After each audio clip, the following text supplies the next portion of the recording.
Olá, pessoal.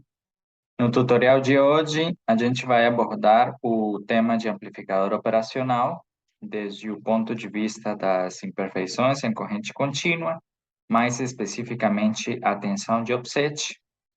Essa configuração vai ser a prática número 11 do nosso curso e a prática número 12, que seria o compilado que a gente vai trabalhar nessa semana, seria abordar o assunto do slew rate. Então, vamos começar com a prática número 11. A gente vai configurar no LTSpice a resposta transiente da tensão de offset usando o amplificador o A741 e TL071. Projete um ganho entre 200 e 500, tendo em conta os valores comerciais dos resistores. Então, eu fiz uma pasta, prática 11 e 12, amplificador operacional, onde eu tenho aqui meu esquemático do offset. Vou abrir aqui o LTSpice. Nós temos as duas fontes de alimentação, VCC e menos VCC, entrando no API-OP, no amplificador operacional, o A741. Include o endereço onde nós temos o modelo, o A741, nossa pasta criada. Alguns alunos tiveram problemas com o endereço, é só criar uma pasta em alguma pasta, já seja na área de trabalho, prática 11, prática 12, vocês podem nomear do jeito que vocês quiserem. Ali vocês colam os dois modelos que a gente utilizou no tutorial passado. Clique direito, por exemplo, no modelo do 741, propriedades. Aqui em segurança, vocês vão copiar esse endereço, Ctrl C. Beleza? Vocês vêm aqui, include, ponto include. Vou apagar aqui para incluir de novo. Ponto include, espaço, Ctrl V. Ok. E aí automaticamente aparece a linha do include. Nesse caso, nós vamos ter apenas uma resposta transiente, então podemos apagar aqui a resposta da simulação por décadas. Quem cortar a resposta assim. E ficou apenas a resposta transiente. Então, para saber o que seria a tensão de offset, eu preparei esse slide, no qual nós temos o nosso API-OP aqui no triângulo grandão, a entrada não inversora e a saída. Então, todo API-OP ele possui uma imperfeição em corrente contínua chamada de tensão de offset. É uma tensão interna, vista aqui no slide pelo índice VOS, tensão de offset. Essa tensão de offset, quando nós não temos tensão na entrada, nós evidenciamos que, apesar de não ter tensão nenhuma na entrada, por causa dessa tensão particular, uma tensão interna, uma tensão contínua interna no API-OP, nós vamos ter na saída uma amplificação dessa imperfeição. Portanto, tanto na configuração inversora ou não inversora, tanto faz, qual seja a configuração, nós temos que a tensão de saída vai ser essa tensão de offset própria do API-OP vezes o ganho, que seria 1 mais R2 sobre R1. Então, nesse caso, normalmente nos datasheets aparece o intervalo da tensão de offset entre 1 milivolt e 5 milivolts. Então, vocês reparam que é uma tensão pequena, porém, gera uma imperfeição na saída. E também varia com a temperatura. Então, voltando na nossa configuração, a gente pretende configurar desse jeito nosso amplificador 741. Só que essa fonte, ela não vai ser externa, ou seja, a gente não vai modelar essa fonte no LTSpice, porque o próprio 741 vai, um próprio modelo vai conter, né, essa tensão de offset que a gente quer verificar. Então, voltando aqui no LTSpice, nós vemos que o terminal não inversor está aterrado. No terminal inversor, nós temos o laço de realimentação R2 e R1. E na saída, nós vamos evidenciar essa tensão, uma tensão contínua amplificada, que vem de algum lugar, que a gente sabe que é a tensão de offset. Então, coloquei aqui, né, uma resposta traciente, mas em si é um ponto de operação, porque a gente vai ver uma tensão contínua. Depois de incluir o modelo, depois de fazer as duas fontes de tensão que alimentam o amplificador operacional, calculo o ganho. Então, na prática, nós vamos calcular um ganho entre 200 e 500K. Então, eu assumi uma resistência R2 de 100K. Na equação, 1 mais R2 em 100K sobre 470 ohms. Isso me dá um ganho de aproximadamente 213,76. Então, vamos aproximar a 214 o ganho de tensão.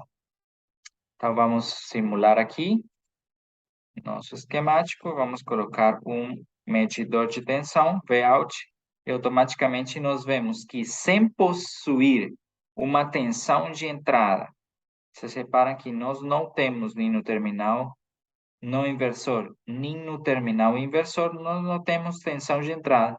Automaticamente na saída, nós observamos perto dos 10,4 milivolts. Portanto, 10,4 milivolts, que seria a tensão de saída, dividido no meu ganho, para a gente conseguir calcular a tensão de offset, o ganho aproximadamente 214, nós temos que para esse modelo específico do 741 que a gente está usando, nós temos uma tensão de offset de 0,05 milivolts, abaixo daquele intervalo de 1 milivolt até 5 milivolts que eu expliquei no slide. Beleza?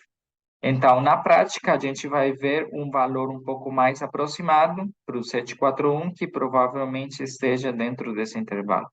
No entanto, aqui na simulação, a gente obteve 0,05 milivolts a tensão de offset. Beleza? Então, essa aí é uma das imperfeições em tensão contínua que todo APIOP possui.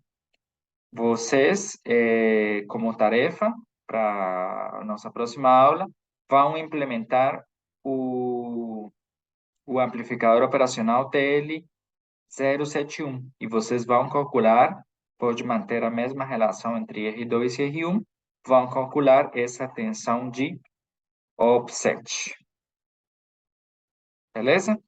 Bom, essa seria a simulação da prática número 11. E para a prática número 12, que também vai ser feita nessa semana, nós vamos implementar, nós vamos visualizar o slew rate.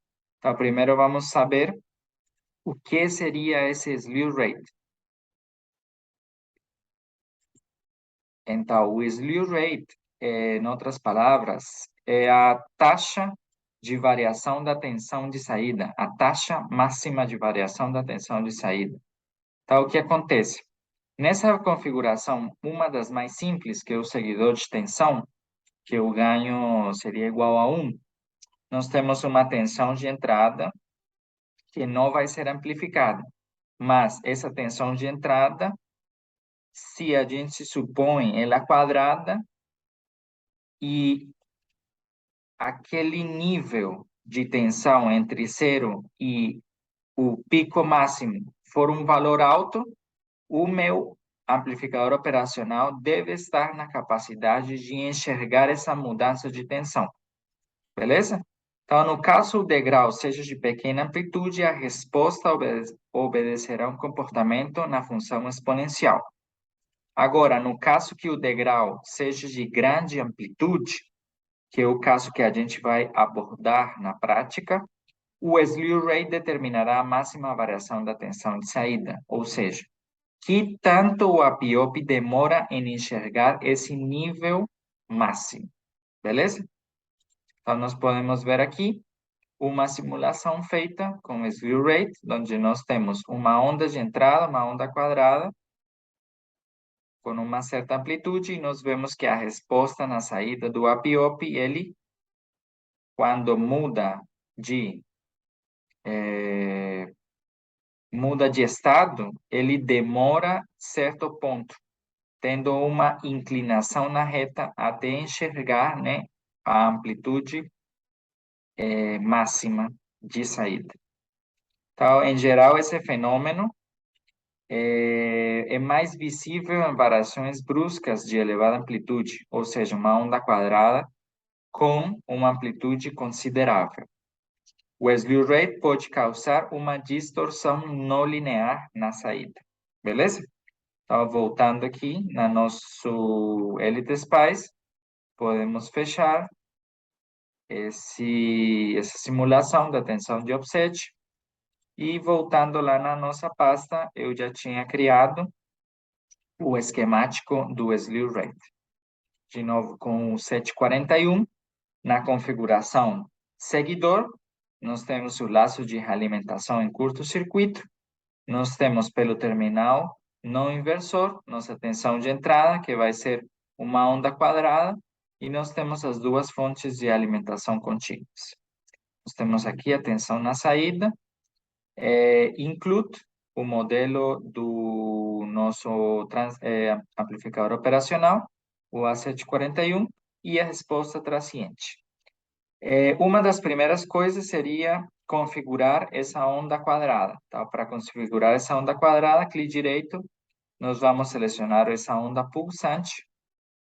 Nós temos aqui que nossa tensão de entrada na simulação da prática número 12 vai ser uma onda quadrada de 20 volts de amplitude pico-pico e frequência de 50 Hz.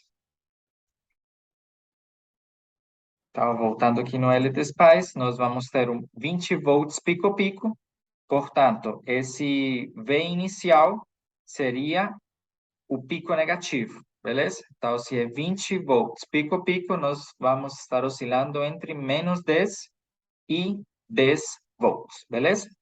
Então, V initial seria menos 10 volts, V on seria 10 volts, tempo de retardo a gente vai colocar em 0 segundos, tempo de subida a gente vai ter quase que instantâneo entre os dois pontos de variação da onda quadrada, a gente coloca 1 picosegundo, o tempo de descida, a mesma história, de 1 picosegundo, o período no qual ele vai estar em 10 volts e o período da onda quadrada, beleza? Então, nós temos uma frequência de 1 sobre 50. Isso dá... nós vamos colocar aqui uma onda quadrada, vamos ver na primeira instância, de frequência de 50 Hz. Então, nós temos uma onda quadrada de 1 sobre 50, que seria 20 milissegundos. Então, o período total seria 20 milissegundos, beleza? E o tempo no qual ele vai estar em 10 volts, que ele identifica aqui como T1, vai ser a metade, porque a gente vai ter a simetria da onda quadrada. Então, a gente coloca aqui 10 milissegundos. Dá um OK, automaticamente já fica a configuração feita, de menos 10 até 10, sem retardo, tempo de subida 1 picosegundo, tempo de descida 1 picosegundo, período, metade do período total, 10 milissegundos, e período total da onda quadrada, 20 milissegundos. A resposta transiente, a gente vai ver 5 períodos da onda, então 20 milis vezes 5 dá 100 milissegundos, clique direito na resposta transiente, e a gente varia para 100 milissegundos, dá um OK, e a gente pode verificar a resposta. Então, nós temos uma tensão de entrada, uma onda quadrada em 10 volts e menos 10 volts com um período de 20 milissegundos, frequência de 50 Hz.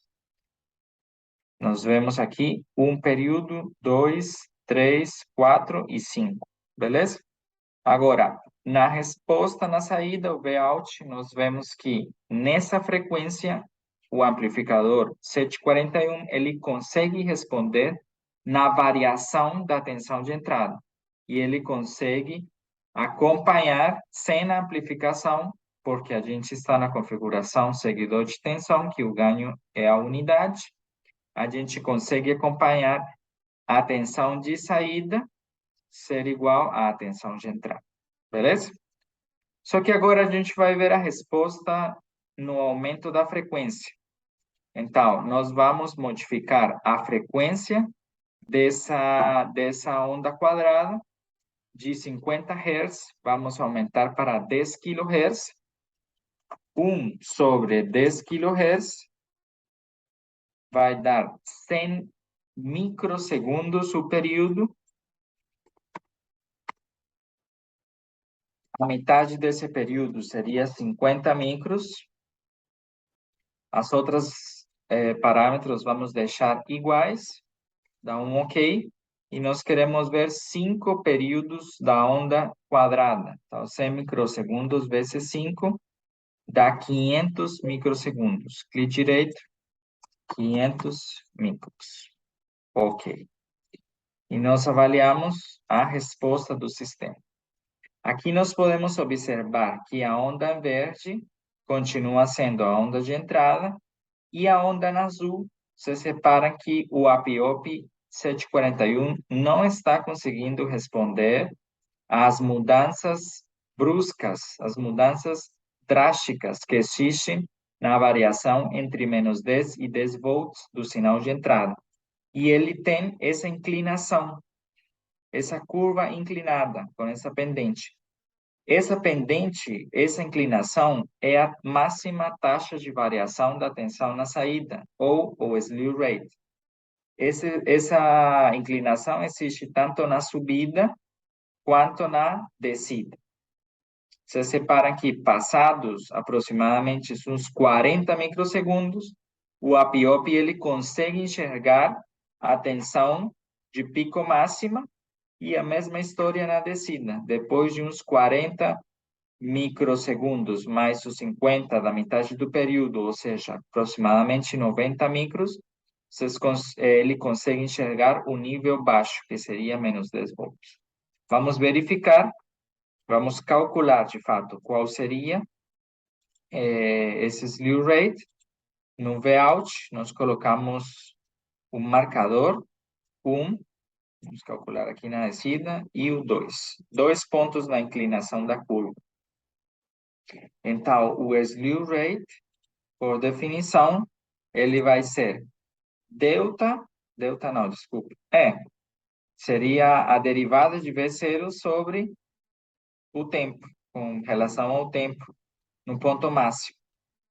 Aqui no LTSpice a gente consegue ver os pontos no eixo vertical, no eixo horizontal, da tensão de saída no cursor 1, no cursor 2, beleza? dV sobre dt, no final da história, seria um ΔV sobre um ΔT. Então, a gente tem que calcular essa relação. E, normalmente, nos datasheets, esse slew rate é dado sobre volts sobre microsegundos, beleza? Então, aqui o cursor 1, primeiro vamos calcular o ΔV, 0, né? Então, nós temos aqui na vertical do cursor 1 e o cursor 2. Então, o cursor 1, eu localizei em 1,67. De fato, aqui já faço o delta, né? Delta do cursor 1 menos o cursor 2 dá 4,9. Então, no numerador, a gente vai ter 4,9. No denominador, a gente vai ter o ΔT, que é aproximadamente de 8,5 micros. A gente vai ter uma relação de 0,57 volts sobre microsegundos. Essa seria a taxa máxima de variação desse 741 na frequência de 10 kHz. E na descida, a gente pode calcular um outro valor. Localizamos o ponto 1.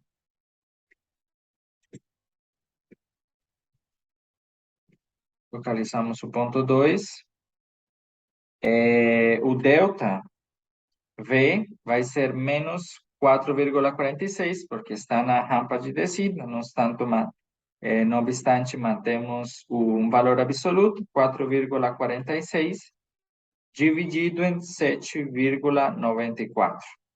E nós obtemos aí aproximadamente 0,56 volts sobre microsegundos. Então, tanto na subida quanto na descida, a taxa de slew rate ela é bem próxima, beleza? Se nós aumentarmos a frequência da nossa onda quadrada, nós podemos aumentar para uns 30 kHz. 1 sobre 30K dá aproximadamente 33,33 micros. Vou deixar aqui na ordem 33 micros. A metade desse período, 33 dividido em 2, vou colocar aqui os decimais, 33,33, e aqui nós vamos ter 33,33 dividido em 2, nós vamos ter 16,16 micros. Então, ok. E nós vamos ter aqui 5 períodos, né? Então, 33,33 por 5. Podemos colocar aqui a resposta traciente em 167 micros. Ok? Damos um play. E nós observamos o seguinte, uma outra resposta devido ao slew rate. Então, vocês reparam que a onda começou em menos 10, ele apresentou dois problemas. A distorção do slew rate, que não conseguiu enxergar os 10 volts, e a atenuação por causa da frequência. Que se vocês reparam, a onda de entrada, a onda de saída não conseguiu acompanhar a variação da onda de entrada e a resposta apresentada foi uma onda triangular, beleza? Só que essa onda triangular, a gente não pode controlar a amplitude do pico positivo e do pico negativo, porque depende da taxa de máxima variação, o slew rate, e também depende da atenuação. Vocês reparam que a onda, além de ter distorção não linear, virou uma onda triangular. Vocês reparam que ela teve uma atenuação devido ao aumento em frequência. Beleza? Bom, com isso a gente finaliza o tutorial da prática. E como tarefa, vocês vão implementar o TL071 e vocês vão calcular o slew rate mantendo essas mesmas 3 frequências para a onda quadrada. Beleza? Então, obrigado, gente. Até um próximo tutorial.